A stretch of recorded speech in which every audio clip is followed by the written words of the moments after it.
ஒரு சின்ன சிறப்புரை வழங்குவதற்காக நிருபா கருணிராஜ் அவர்களை, ஒரு நடன ஆசிரியை அவர், இந்த வருடத்திலே ஒரு அம்மாவாக நான் நடனம் வழங்கவில்லை, இருந்தாலும் சந்தோஷமாக இந்த நிகழ்ச்சியிலே வந்திருக்கின்ற அந்நியர்களுக்காக நான் ஒரு 3 நிமிடம் ஒரு அழகான ஒரு சிறிய விடயத்தை நாங்கள் சொல்ல வேண்டும் என்று கேட்டதற்கிணங்க இந்த நிகழ்ச்சிகளோடு இணைந்திருக்கின்றார். அவரை அன்போடு வருமாறு கேட்டுக்கொள்கின்றோம். வணக்கம். வணக்கம். அந்நியர் தின வாழ்த்துக்கள். நன்றி. சரி, கேட்கலாமா? ஆமாம்.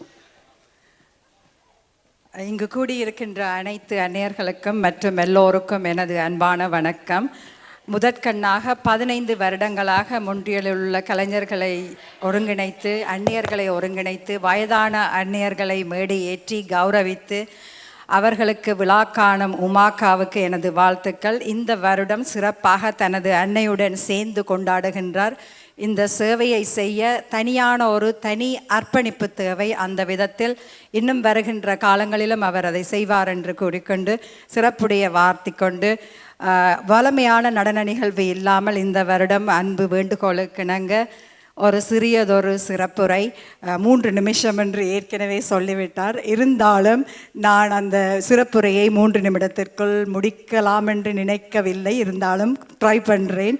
முதலாவதாக, உங்களுக்கு எல்லோருக்கும் தெரிந்த விஷயம்தான், இருந்தாலும் எனது அன்னைக்காகவும் உங்களது இங்கே கூடியிருக்கின்ற சகல அன்னையர்களுக்காகவும் ஒரு சில அன்பான வார்த்தைகள். அம்மா என்ற வார்த்தை கலங்கம் இல்லாதது, கபடம் இல்லாதது, அன்பும் பாசமும் ததும்பியது, என்றும் உயிர்ப்புடன் உலகமே அம்மா, அவள் சகல சுமைகளையும் சுமந்து குடும்பத்தின் முகவரியாக இருப்பவள்தான் அம்மா.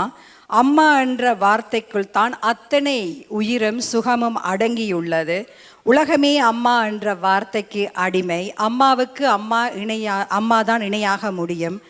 அம்மாவுக்கு அம்மா என்ற ஒரு ரோல் மட்டுமில்லை, பெற்றோருக்கு மகளாக, ஒருவருக்கு மனைவியாக, அம்மா என்ற அழகான அந்தஸ்தை அடைந்து குடும்ப பாரத்தை ஏற்று வேலைக்கு சென்று வந்து சகல பொறுப்புகளையும் செய்து சிரித்த முகத்துடன், கஷ்டம் இருந்தாலும் வெளியே காட்டிக்கொள்ளாமல் அமைதியான முகத்துடன் குடும்பத்தை நகர்த்து சென்று உயர்த்துவது ஒரு தாய்தான். அத்தனை குணங்களும் அமைவது ஒரு தாயிடம்தான். அதை நாங்கள் இப்போது அம்மாவாக இருக்கின்ற நாங்கள் அவர்களிடமிருந்து கற்றுக்கொள்ள வேண்டும். தாயிலிருந்து தான் ஒரு தலைமுறை தொடங்குகின்றது. சமுதாய மாற்றத்தையும் தலைமுறை மாற்றத்தையும் உண்டாக்கும் சக்தி தாயிடமே அதிகமாக உள்ளது. உலகத்தில் ஒரு உன்னதமான ஜீவன் ஒன்று உண்டென்று என்னை கேட்டீர்களானால் அதை என்னை பெற்றெடுத்த தாய் என்பேன். உலகத்தில் உன்னதமான ஒரு இடம் ஒன்று இருக்கென்று கேட்டால் அது தாயின் கருவறை எனலாம். அன்னையும் பிதாவும் முன்னறி தெய்வம் என்று கூறுகின்றது கொன்றை வேந்தன். அந்த நன்னறியில் அன்னையே முன்னிலைப்படுத்தப்படுகின்றார். ஏனென்றால் அன்னை தான் இன்னொரு உயிரையும் தாங்கி வெளிப்படுத்தி கொண்டு வரக்கூடிய ஒரு ஆதார சுருதியாக இருக்கின்றார். மாதாவை ஒரு நாளும் மறக்க வேண்டாம் என்று கூறுகின்றது உலக நீதி. யார் இல்லை என்றால் இந்த உலகத்தில் நீ பிரவேசித்திருக்க முடியாதோ, யாரை நீ இழந்தால் இந்த உலகத்தில் திரும்ப பெற முடியாதோ அவர்தான் தாய். உன் தந்தையையும் தாயையும் தினமும் கணம் பண்ணுவாயாக என்று கூறுகின்றது பைபிள்.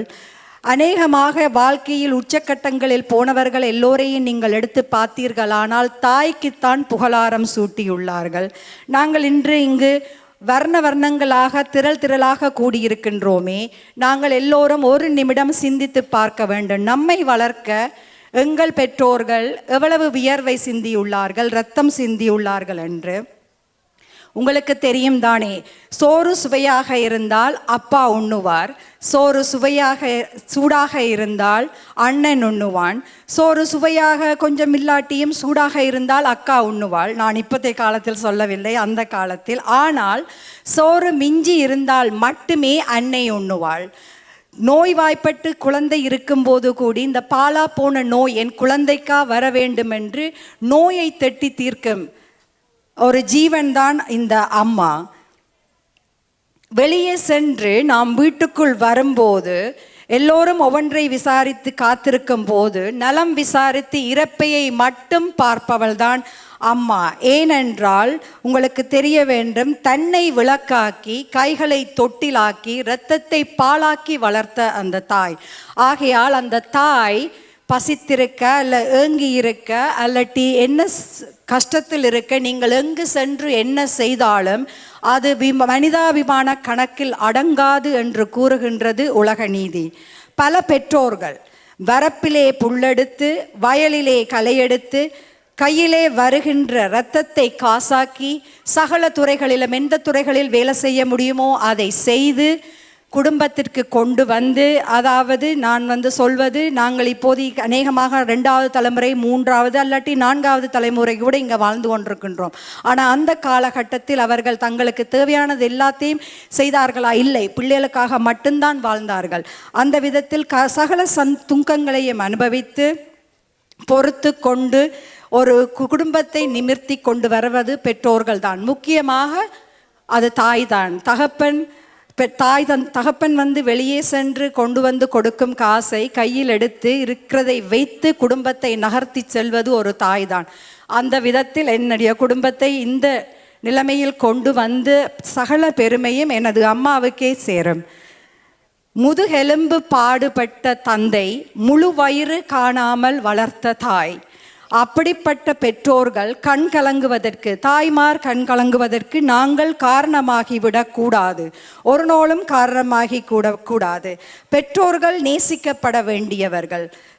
உயிரற்ற சொத்துக்களை நேசித்து உயிருள்ள பெற்றோர்களை உபயோகித்து உதாசீனம் செய்கின்ற அடுத்த தலைமுறையாக நமது தலைமுறை வந்துவிடக்கூடாது. அது பல கலாச்சாரங்களிலே அது வளர்ந்து கொண்டிருக்கின்றது. அடுத்த தலைமுறையில் நாங்கள் அதை நிறுத்தி அவர்களுக்கு கற்றுக் கொடுக்க வேண்டிய ஒரு பொறுப்பில் நாங்கள் இருக்கின்றோம். நிச்சயமாக நமது தமிழ் கலாச்சாரம் அன்னியை போற்றும் கலாச்சாரமாகத்தான் இருக்கின்றது. அந்த வகையில் நிச்சயம் அடுத்த தலைமுறைக்கு சொல்லிக் கொடுக்க வேண்டிய பொறுப்பில் நாங்கள் இருக்கின்றோம். ஒரு மனிதனை வாழ்க்கை தொடங்கும் முன்னே, பிறப்பதற்கு முன்னே நேசித்த ஒரு ஜீவன், அந்த ஜீவனை ஏங்க விட்டு அல்லட்டி நோயிட்டு இருக்கும்போது தவிர்க்க விட்டு செல்வது நல்லதில்லை. ஒவ்வொரு தாயும் ஒரு வரலாறு. நாம் பிறப்பதற்கு முன்னே நமக்காக இறைவனிடம் வேண்டிய ஒரே ஒரு ஜீவன் என்றால் அது அம்மாதான். நான் புரண்டு படுத்தால் கூட பிள்ளைக்கு வலிக்குமோ என்று தனக்கு வேண்டியதை ஒதுக்கி பிள்ளைக்கு வேண்டியதை மட்டும் செய்து பிறந்த நாளிலிருந்து சகல வேலைகளையும் செய்து பிள்ளைகளுக்காக மட்டும் வாழ்கின்ற ஒரே ஒரு ஜீவன் அம்மாவாகத்தான் இருக்க முடியும்.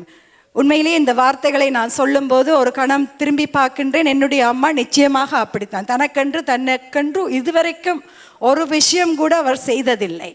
அடிப்படை என்று நாங்கள் சொல்கின்றோமே, அந்த அடிப்படையை மறக்கக்கூடாது.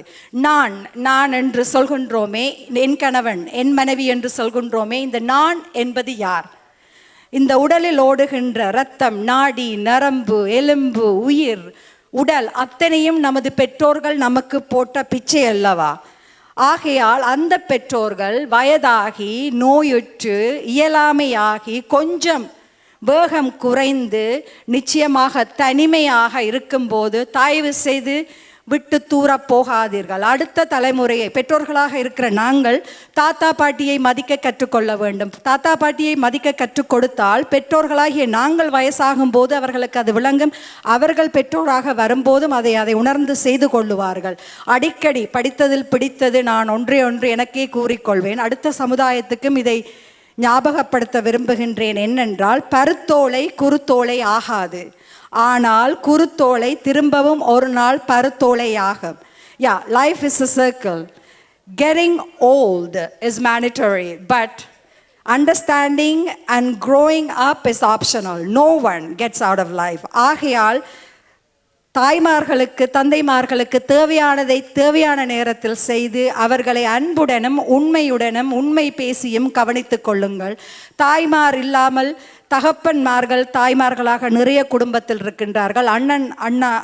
அக்காமார் இருக்கின்றார்கள். எல்லோருக்கும் சொல்கின்றேன், எல்லோரையும் நல்லாக பார்த்து கொள்ளுங்கள், சந்தோஷமாக வைத்து கொள்ளுங்கள். காலமெல்லாம் நமக்காகவே வாழ்கின்ற தாயை கொண்டாட நிச்சயமாக ஒரு நாள் போதாது. ஆகையால் தினம்தோறும் அன்னையர்களை கொண்டாடுங்கள் என்று கூறிக்கொண்டு சகல அன்னையர்களுக்கும் ஊடகமூலாக பார்த்து கொண்டிருக்கும் அன்னையர்களுக்கும் எல்லோருக்கும் எனது அன்பான அன்னையர் தின வாழ்த்துக்களை தெரிவித்துக் கொண்டு விடை பெற்றுக் கொள்கின்றேன். நன்றி, வணக்கம். நன்றி நிருபா. அப்போ நாங்கள் இவ்வளவு நேரமாக இருக்கின்றோம், எப்படியெல்லாம் வேர்த்திருக்கும். ரொம்ப அழகாக ஒவ்வொருவருடைய இல்லங்களிலும் ஒவ்வொரு தாய்மாருக்கும் ஒவ்வொரு குழந்தைகள் என்னவெல்லாம் இந்த உலகத்திலே மிக முக்கியமாக செய்ய வேண்டும் என்பதை ரொம்ப அழகாக எடுத்து கூறிய நிருபா கருணிராஜ் அவருக்கு மிக்க சந்தோஷம். அடுத்த வருடம் நாங்கள் என்ன செய்கிறோம்? நடனம் ஆடுறோம். சரி, இப்பொழுது எங்களுடைய ஒரு நினைவாக ஒரு சிறிய பரிசினை உங்களுக்காக வழங்குகின்றோம்.